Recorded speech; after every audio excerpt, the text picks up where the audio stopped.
along with the homework report. Okay, if you don't have homework report, then you cannot write a joke. Okay, so attach your joke with your homework assignment and make it red font for the joke so it catch my attention. And 2 points for the ones I select and present to everyone. I'll recite the joke for you to everyone. Hopefully I can recite very well. And whoever can beat my joke, I'm going to turn in my joke most of the time. So if you can beat my joke, you win 5 points. Okay, and then, boy, if you keep working on the point, I think during Christmas time, most probably we'll give the Amazon gift card before the Christmas time, so you can buy a nice Christmas present for yourself, for the one you love very much. And another thing, we will not have a class next week because the Memorial Weekend. We think probably a lot of you will have a vacation with your parents, and we don't want to disturb your vacation time. So we'll not have class next week, and have a great Memorial Weekend with your family, which I think is it's a good thing to do. Enjoy the vacation with your family. And the homework assignment for today is pretty much same thing to the last 2 weeks. What have you learned from teacher Dr. Lee's story? And what action do you want to take on your journey to be a successful person? Please add your name at the top of your homework. Okay, then another announcement, okay, for the homework. The first thing I have to do is I apologize and made a mistake for the mix up the homework assignment by the name with the name. So actually praise the Lord, Sarah told me that, okay, she told me, say, it's not her homework that deserves the 5 points. Actually, it should be my God's homework that deserves 5 points. I appreciate Sarah's integrity and honesty. So Sarah is the one, her homework one assignment is she get 2 points, but my God should get the 5 points, okay? And then I appreciate that some of you turn in the homework number 2 and number 3. And after I review it, I have Joseph Williams' homework is very good at 2 points. I think he said that when Mrs. Lane was young, she thought she didn't need to rely on anyone else's strength or even God's strength. She studied hard and worked hard because she was motivated to be successful. But later on, she realized she was being self-centered. When she began to accept Christ, her life changed, and then many good things happened in her life after that, and she received many blessings. And the action, and he said, what I learned was that God helps and reward those who follow and trust in Him. He will be there with you if you accept Him, and will help you in life. And then for the action, Joseph said, I should prioritize my time. Don't get distracted and finish what I started. I should pray to God's will and trusting Him to help me to be successful in life. I should see God's kingdom and what He wants me to do with my life instead of following my own will. It's very good. So Joseph get 2 points. Then I received Sarah's homework assignment. What have you learned from teachers Elaine's story? Sarah is very simple, precise, and very synthetic, I guess. She said, I learned that God has a plan for all of us, and He is and will be with us forever, as long as we put our trust in Him. Praise the Lord. And what action do you want to take on your journey to become a successful person? And Sarah said, listen to others' advice and always do your best and don't give up. I like it. I think Sarah is a person understand what they mean focus. Okay, simple and focused. And another one by the Joseph Williams. I like this one, number 3 homework assignment. And he actually did whatever 5P, the 5P teacher Elaine talked about it. And I think that Joseph deserved 5 points for this homework assignment because he put a lot of effort. And Joseph say, I learned that God always has a good plan for those that seek and trust him. If you do your best, God will take care of the rest. Please, everybody, remember this one. If you do your best, God will take care of the rest. If you do your best, is anything else more you can do? Probably not. Then if the result doesn't come to your expectation, what do? Let God take care of it. God have his plan. You cannot do more than the best you can do. Okay. So if you do your best, God will take care of the rest. It's a very good statement. Okay. And then Joseph said, doing chores or any other work help build the maturity and the responsibility in a child, which will help them in the future. I'm glad Joseph catch this point. And what action do you want to take on your journey to be a successful person? And he said, I should not worry about what will happen in future. I should trust and seek God and focus on the present and do my best, since he will take care of me, just like he took care of Mrs. Elaine. I should also build maturity and good habits when I'm young to help me in the future. I love this. I love this. It's pretty amazing to me that as a youth, so young and already catch the key point. I'm pretty sure Joseph will be a very successful person. Then I'm not going to spend time reading through all his 5P model, but he did a lot of effort trying to understand what to do. And then with this 5P, write it down, and you will find out there's so much you can do. You can fill up your 24 hours so easily, okay? And then you really don't have much time to play the video game or to throw the waste your precious time away.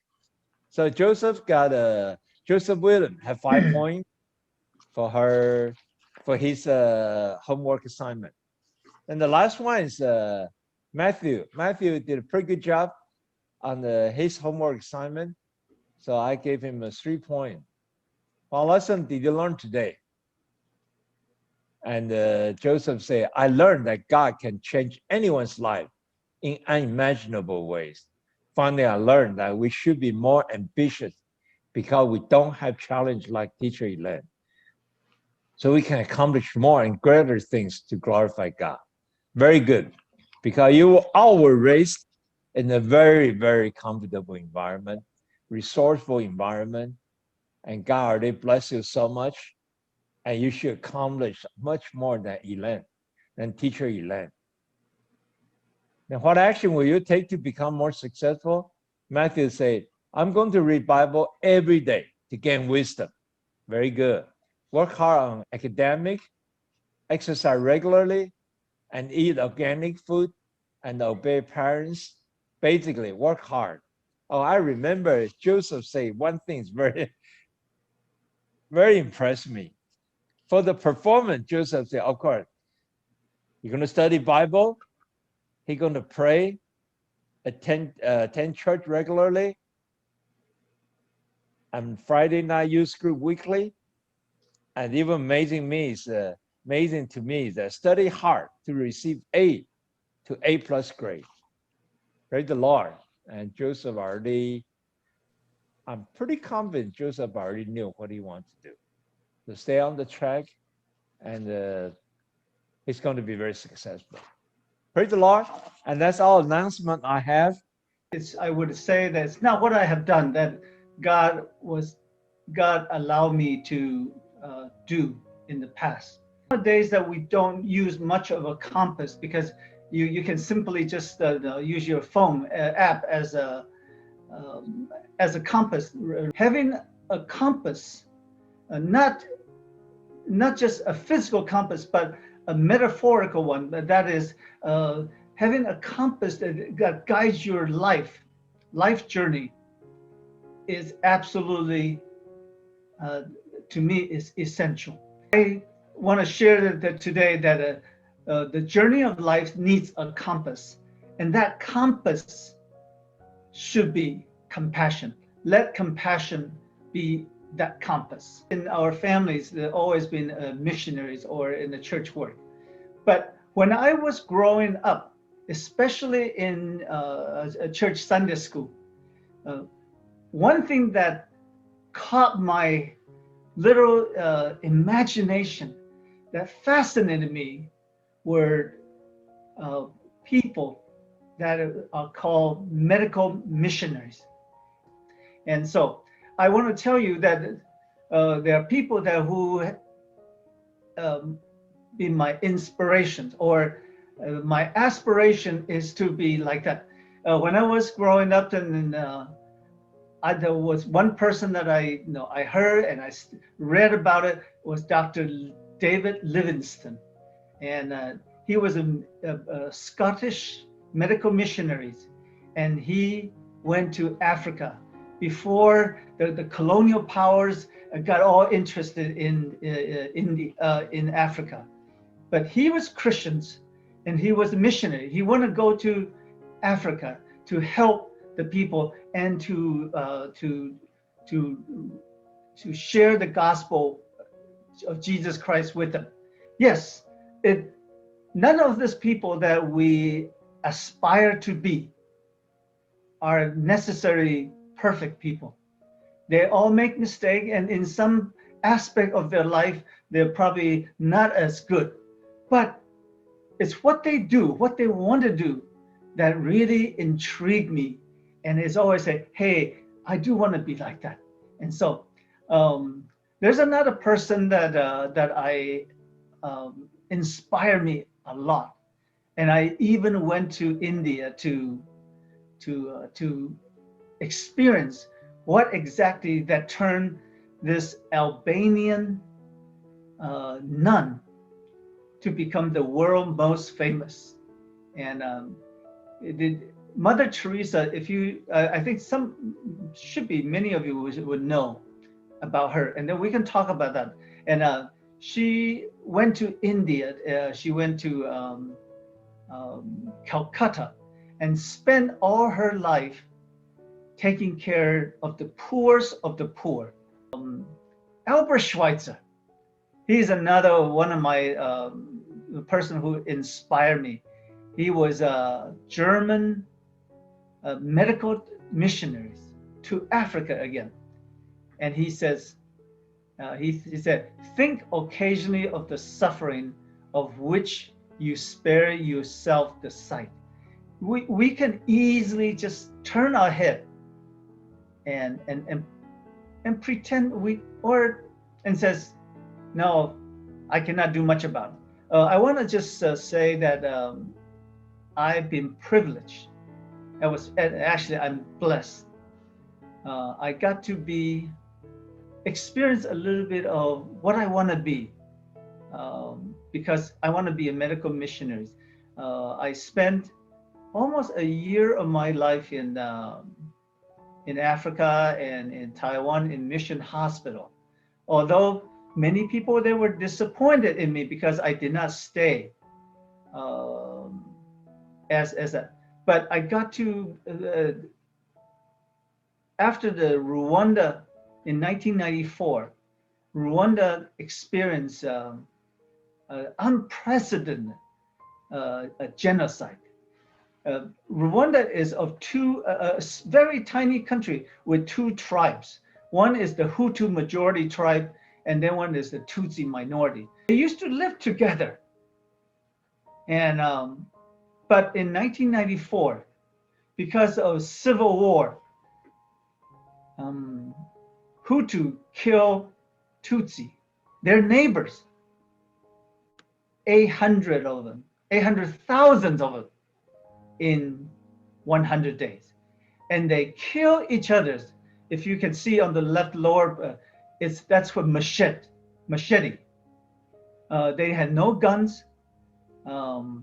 They used what they had. The only thing they had was the sharp, and they hacked their neighbors to death.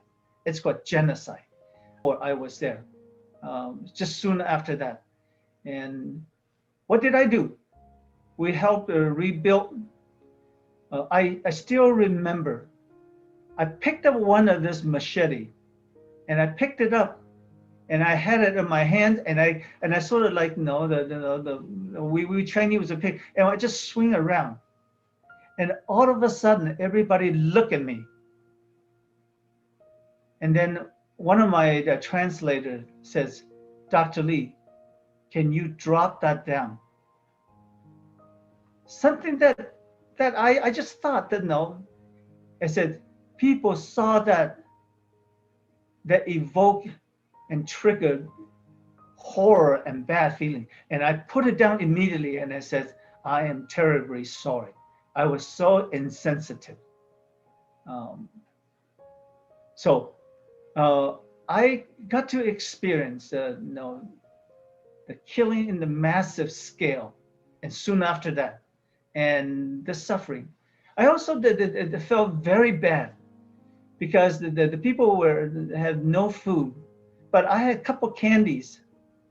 So there were two school girls, and I said, I'll give you one candy if you give me, and I point out to their lunch. Lunch was only just banana that grind into paste, and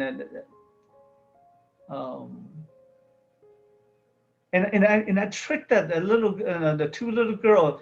They happily gave me their lunch, and they got the little red candy that I had, and I didn't eat their lunch because I didn't want to eat their lunch, but I thought that they were kind of stupid or cute to fall for that little candy. Another nurse that saw it and says, Dr. Lee, how could you do that? That's their calorie for the day. And I gave them little candy for it. So I wanted just to that I did not do anything that others could do, but I was there and I got to learn. This is another one that I had the opportunity to go to. I went because I was a doctor and I was available. 1991, one of the deadliest cyclones in history swept through Bangladesh. If you don't know what Bangladesh is, you should look it up. Bangladesh is probably the second most populous, with most, they are Muslims. And but within 2 days, 140,000 people were killed and 10 million people lost their homes. And that's where the kind of destruction is. So we went there with another group of a doctor very quickly. So maybe within 10 days we were there. The country was ravaged, and I have never seen people so poor. And I knew about they were poor, but I just utterly, their bodies, corpse everywhere, and nobody to clean up. And my drivers, one of the local doctors, and he just honked. He honked incessantly at people just to get their sick, and then the people that know to take to move the people away. I'll tell you the truth. First day, second day, third day, I was so overwhelmed. I could not eat, and it just disturbed me. I couldn't even sleep. Every time I see, I said, how could this be? I have so much, they have so little, and they're in such a misery. But by the fifth day, at the end of the week, the doctor says, well, thank you very much for coming and help us. We didn't do much. We couldn't. He took me to a quote unquote a restaurant by the river, and I remember I was eating that. That was the first time I got to eat French bread. And we were by the river, and there were corpse bodies floating by the river. And I didn't see a thing. and I was enjoying my French bread. Get overwhelmed, and it is what they call compassion fatigue. Yes, it is true. You cannot just keep giving and giving and giving.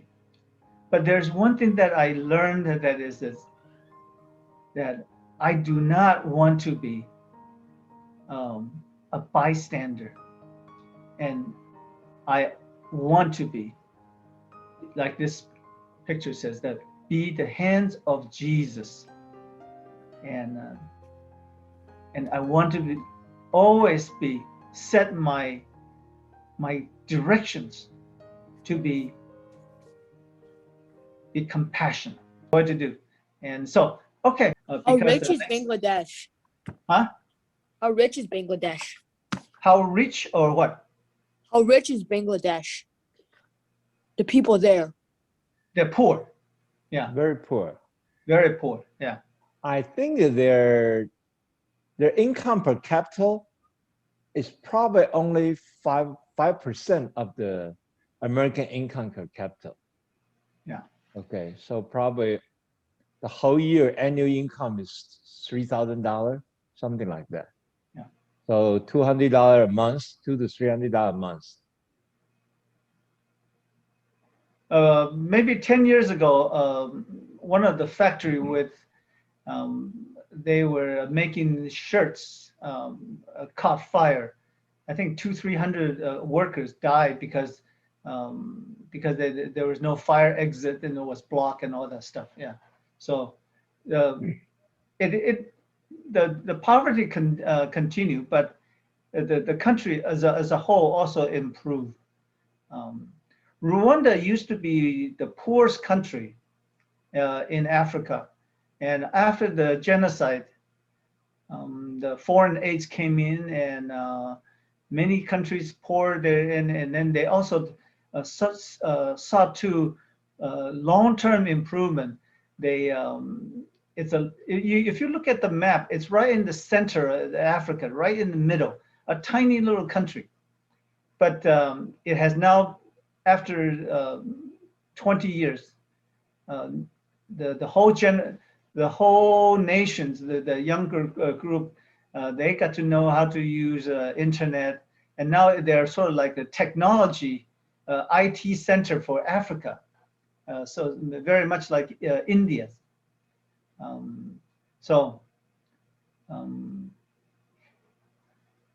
I never forget what when I was there. The people said, Bill Gates and Melinda Gates, they come and help us, and they want to. They have this aspirations. The Gates Foundation, they're going to wipe malaria out. Malaria is transmitted by mosquitoes, and so everybody have malaria in Africa. Let's put it this way. Because one question, Dr. Lee. Yes. Sarah Chu asked a question. How many different places have you been? Different country at best. Well, you know what? The better question is how many countries I have not been. Yeah, that's yeah. But that's the Marco Polo in me. Yeah. Oh, so you've been many countries. Yeah. Yes. Yeah. Awesome. And another question from Matthew is, after you save the two football guys and they get accused of causing the trouble, did the police find the fact and did they find you?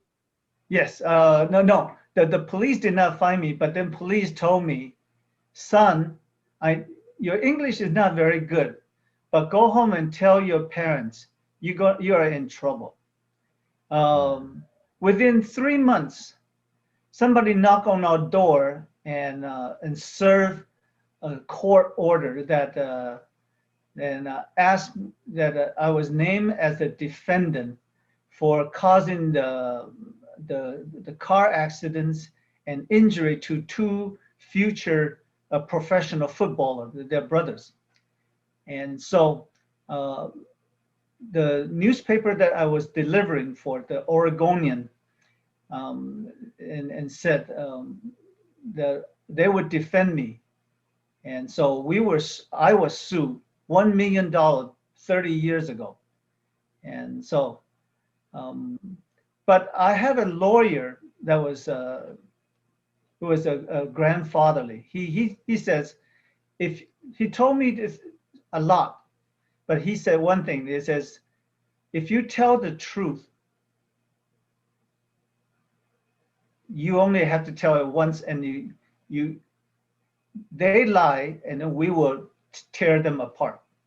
And second of all, he says, well, you will find out that being a good Samaritan, that sometimes it will bring you a lot of headaches.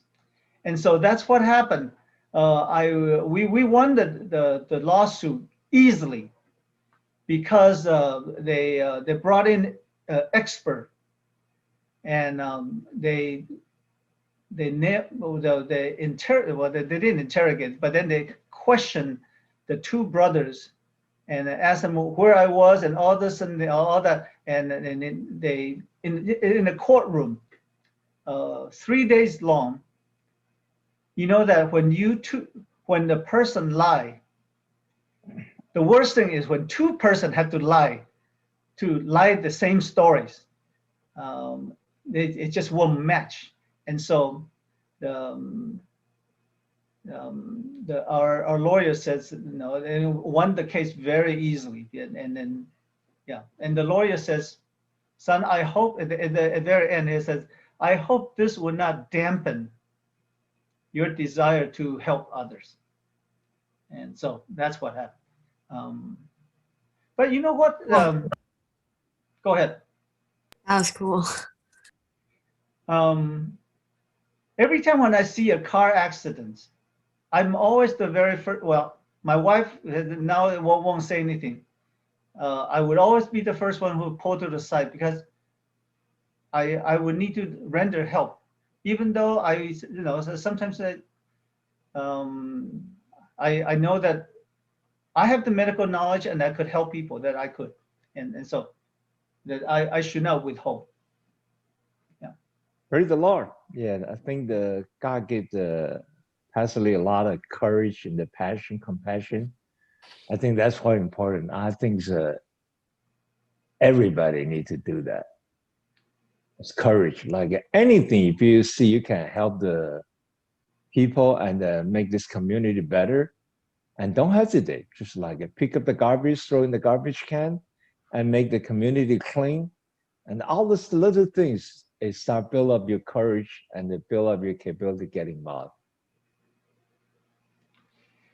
Well, it's. I mean, you may find me the story that like I used to listen to others who tell the story of Dr. David Livingston and Dr. Albert Schweitzer. Albert Schweitzer also won the Nobel Peace Prize. But you know that they're all very small things. Compassion, I believe, is one thing that it starts from the heart. I don't want to be, I don't feel ashamed. When I watch TV, when I watch, I often cry. I mean, I felt terrible for the person. But being emotional and being tearful, it's good. Tears soften the hearts.